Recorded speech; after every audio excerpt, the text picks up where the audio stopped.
Hello, everybody. This is Fun Police, and we are back again with what is going to be the March balance patch for cards. It feels like at this point I'm making just as many videos recording the balance changes and new cards as I am making deck techs on cards because they're just coming out every other week. It feels like.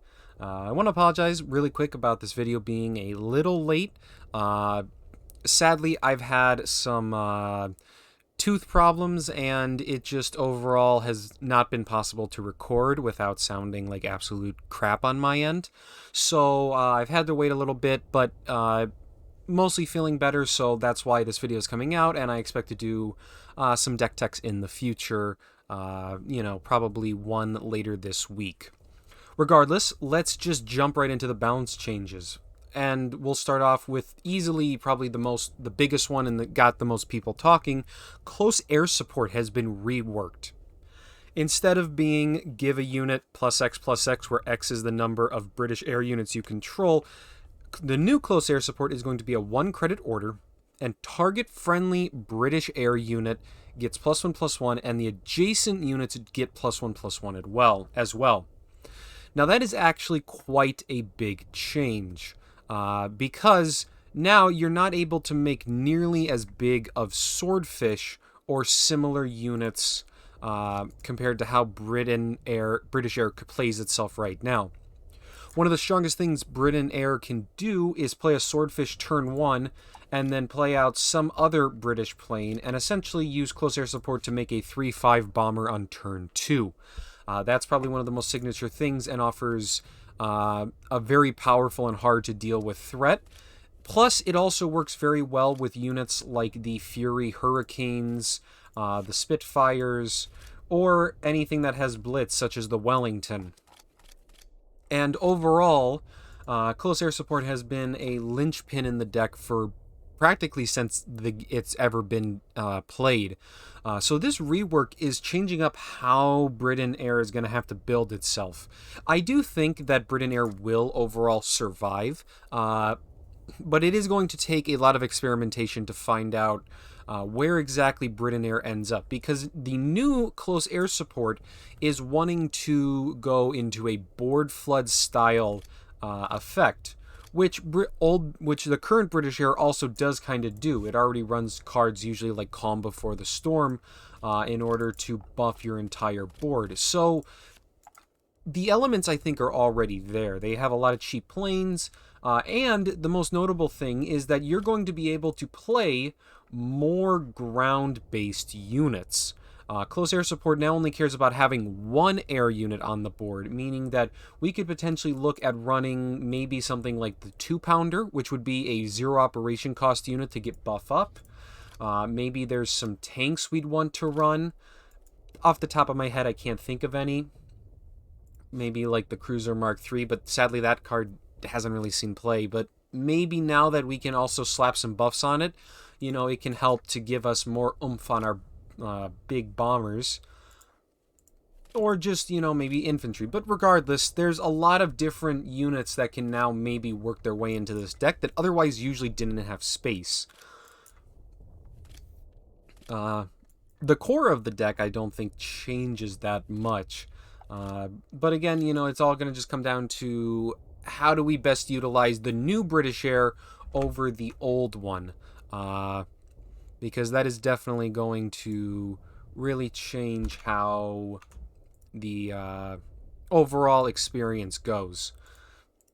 Next up, we have the 175th Motorized. The 175th Motorized is being reworked. It is going from a 2/5 to a 3/3, and it's getting the effect Destruction. All your Soviet tanks in hand and deck cost 1 less to deploy.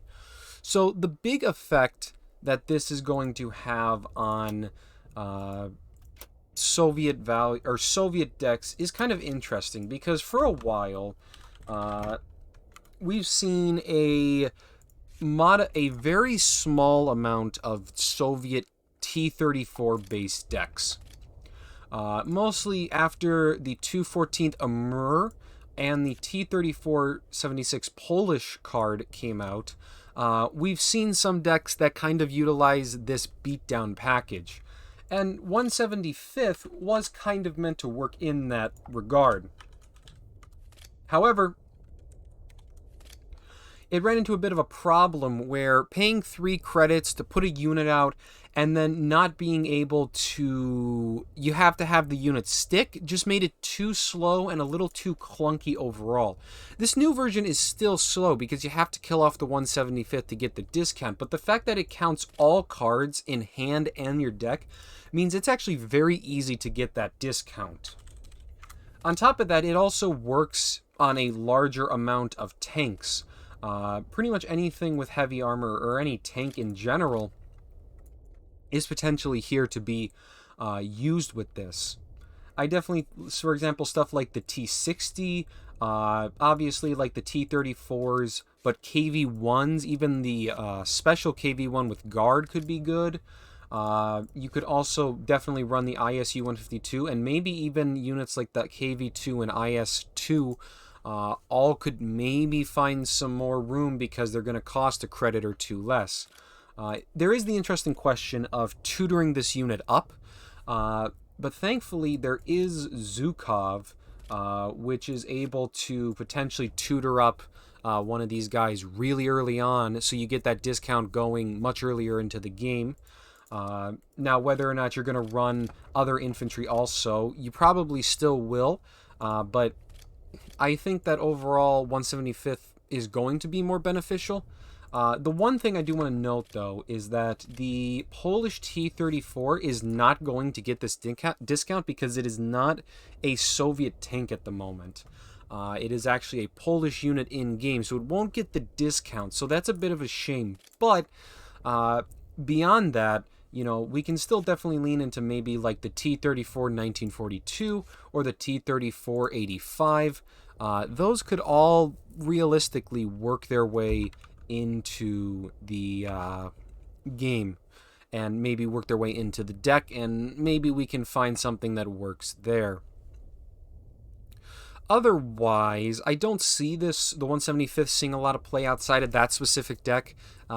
Soviet value varies wildly in how many tanks it plays, but even then, it doesn't usually get above like 6 or 7 tanks, and most of these are expensive elites, and the 175th I just don't think will offer enough value, although maybe it can. Maybe the discounts are strong enough to make it worthwhile, even in a deck like Soviet value. I'm definitely going to be trying it in a couple different Soviet decks, and maybe we'll see a deck tech over it if we see the T-34 decks jump up a little bit in power level. Moving on, we're starting to get into the buffs. Most notably, Ramp is getting several different buffs, so let's talk about those. United We Stand. United We Stand is being completely reworked. It is going to now be a 2-credit order that deals 2 damage to a unit. If this destroys it, gain 1 extra credit slot. So, essentially, this is a removal order that gives you a war machine if you're able to kill something with it. And we've seen that usually that stuff like War Machine is quite powerful. You know, ramp is great. And having your ramp be also removal does honestly seem quite strong. I think, honestly, United We Stand is going to probably become a pretty standard card we see in US Ramp. Ramp has always had this problem of it lacks early game interactivity. It's not able to get rid of early threats unless it dedicates deck slots to it, which it always is struggling to fit everything it wants into. And having the ability to have your cake and eat it too, essentially, I think could be a very, very realistic and very powerful addition to the deck. Now, will it replace War Machine? I would say no. In fact, I think it more so complements War Machine. Now, granted, depending on how much ramp we want in the deck, we could see various things. But I think that War Machine plus We Can Do It, or not We Can Do It, United We Stand could be quite a strong mix-up. And then you have one big ramp order on top of those, and that could be a very strong and well-rounded package. But we do also have one more ramp card that is pretty important to talk about, and that is the 332nd Engineer Regiment. So it is going to lose 1 attack, but in the deployment effect, not only are you gaining a credit slot, but you're also getting +2 defense on your HQ. So now the body's a little weaker, but you are healing. That is something else to strongly consider within ramp, because for the most part, ramp doesn't usually have a lot of healing in its primary nation. Usually the only healing we see out of the US itself is We Can Do It. And although that is definitely a very good card, it does take up quite a lot of slots, and sometimes isn't worth it. Having your ramp cards be able to potentially heal you could be a really big thing. And I think that there's definitely a lot of argument. There's much more of an argument now to run maybe a slightly slower ramp package, but one that is able to interact and do other things in different matchups. I think 332nd Engineer, for example, is honestly a lot better than even something like War Machine in the right matchup. Because being able to put out a small body and also heal while ramping, even if it's a turn slower, that's a lot of effects that are being stacked together. And I think overall that, we could potentially see a return to the good old ramp of war bonds, which has kind of fallen out of favor after We Can Do It came into effect, because normally you want to play War Machine and then you want to immediately play In Hour of Need and go up to like 7 credits on turn 4 and just go off from there. That's what ramp has been doing for quite a while now. However, with maybe a slower approach, maybe we could consider using War Bonds again, which is card draw, so we have some extra card draw, and using 332nd to have some healing in the deck, and also use United We Stand so we have removal, and potentially that helps us free up some core slots while still retaining the right amount of ramp, and we can use those slots to maybe be more proactive in the early game. Now, what we're going to run, I do think, is a bit debatable, but I do think that having, maybe something like the 1st Marines, which has proven to be quite a good card, could be quite effective. Maybe we run carrier cover and continue the theme of our ramp cards being able to do other stuff. Bounce on a ramp card is honestly quite good. We could definitely run something like the Hellcat, as a good early interaction. Or maybe we even just lean into extra removal, like stuff such as Awoken Giant, which has not seen play in quite a while, but maybe could come back. Especially because there is a lot of US frontline, and Awoken Giant's pretty good against them, to be honest. They got a lot of low health stuff outside of specifically like Red Devils. But I do think that this could lead to the rebirth of ramp, and that is quite exciting overall. Moving on, we have the Naval Task Force, which is essentially just going down to 1 credit. And I think that this is a very nice buff. Naval Task Force has never seen play because it's just so expensive to pay 2 credits and then pay the additional cost of the cards. But now, at 1 credit, maybe it's a more reasonable inclusion. Naval Bombardment, for those that don't remember, because that card does not get seen play a lot, is a 4 credit order that essentially bounces an enemy unit, and it costs 2 less if the enemy controls the front line. So it could potentially be a 2 credit bounce. Could be quite good in the mid game, either to help you recover tempo wise, or to potentially bounce an important guard to help you go for lethal. And then you also have Supply Shipment, which is a good way to continue pressuring, or Supply Shipment, I should say, and that is going to be able to help you maybe lock down the front line better. And Naval Task Force having both of those for flexibility could be maybe a realistic option. I don't think you'd want to run a lot of that card, but maybe we can find 1 or 2 copies in a deck, because if you land a Supply Shipment on Red Devils, Some decks literally can't deal with that and they will die. Same thing like on a lot of cards actually. Supply shipment can be pretty nasty to deal with, but when you don't have the front line, that card's dead. So Naval Task Force allows you to potentially have some bounce if you need to better remove enemy guards or key threats from the front line. Say the enemy has buffed up their own unit a bunch, you can naval bombardment and get it out of the front line and continue and take it and do all the things that US front line does. So I think that's a great little buff. I'm really happy to see it. I think that's overall a pretty great change. And then we get on to the next one, the 10th Guards Regiment. So essentially this unit is losing 1 health, but its effect is being doubled. When it takes damage, it gains +2 attack, meaning that after it takes 1 damage, it becomes a 4/5.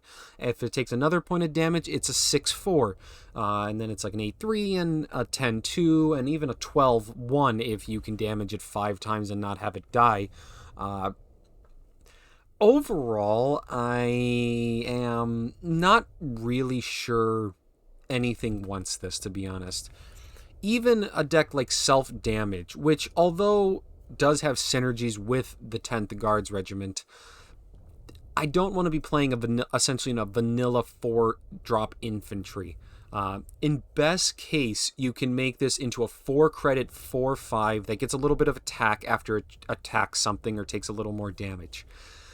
That is just not good, It's like, I guess this is an okay card for like new players maybe now. It's a little bit better, but honestly, I think it should have remained as at 7 health, or it needed some other effect, maybe like guard. Maybe it needed to be a little cheaper. Like if this was 3 credits, I could see it, because then it would be similar to like the 980 Volksgrenadier, but it grows in attack. But at this current pricing with these stats, I really don't see it.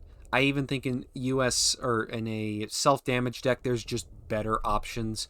I'd lean into something like counter-offensive and similar things much more. Next up, we have the P-47D Thunderbolt.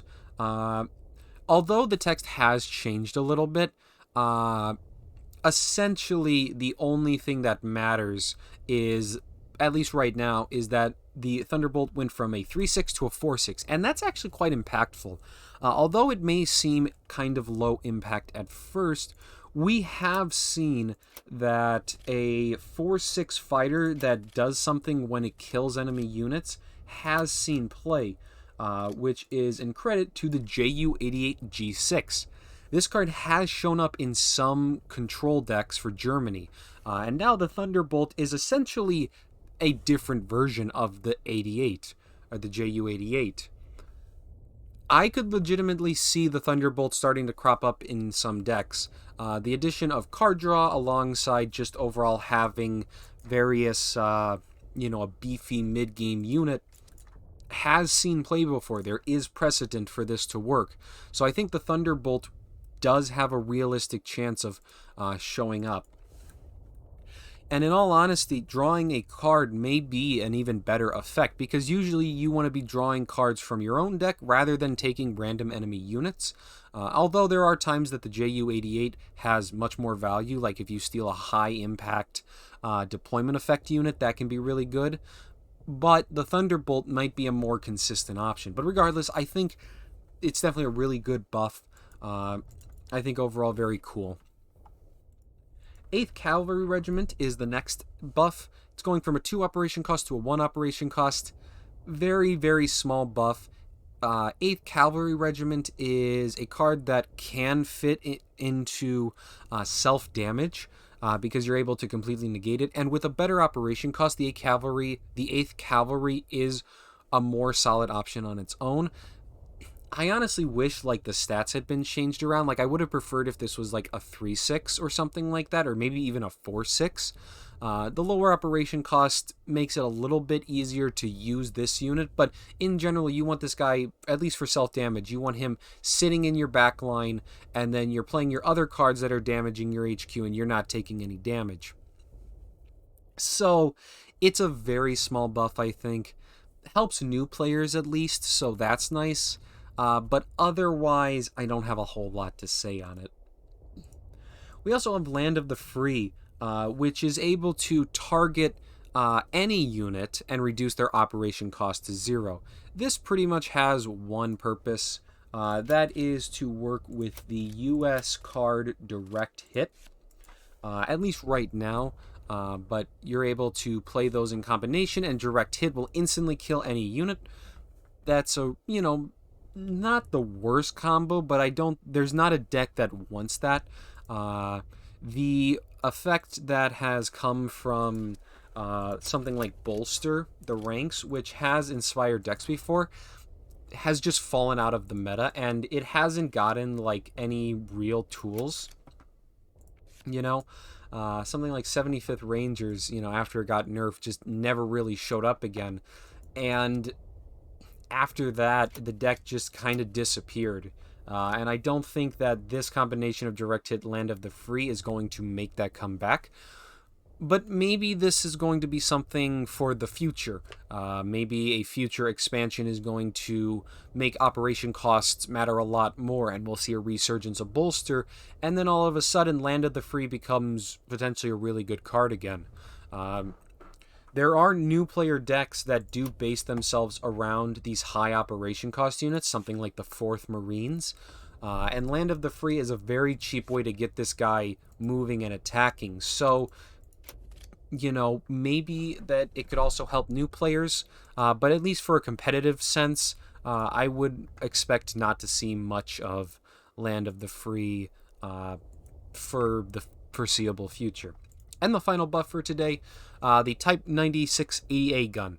Going from 4 credits to 3 credits, it's a good little buff. We've seen that usually 3 credit cards that are units and cycle themselves have seen play.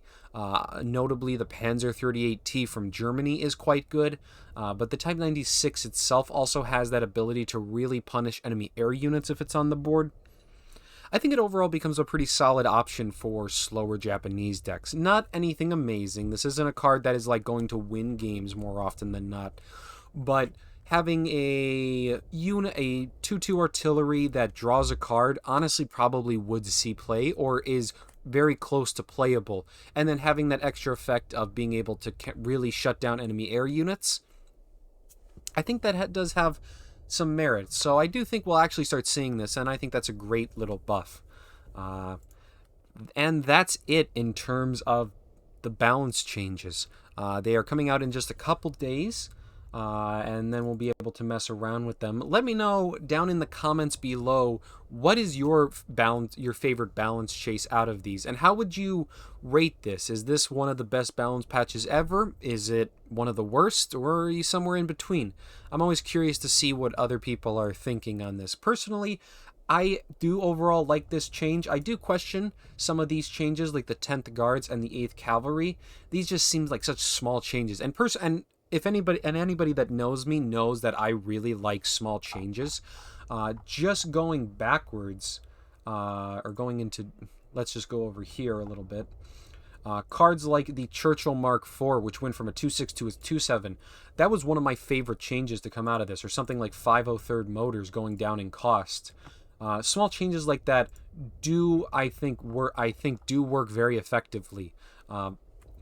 But these just feel particularly kind of pointless. So I'm not the most enthusiastic about it, but overall I do think this is a pretty good patch. Otherwise, make sure to like the video and subscribe. You don't want to miss out on any new videos, especially if we do some deck techs with some of these balance changes. We'll probably do one over ramp, to be honest, because I'm very interested to see, can ramp actually change up the War Machine meta that it's been stuck into? We'll see, I guess, in a couple days. But otherwise, that's about it. I want to thank you all so much for watching, and have a good day.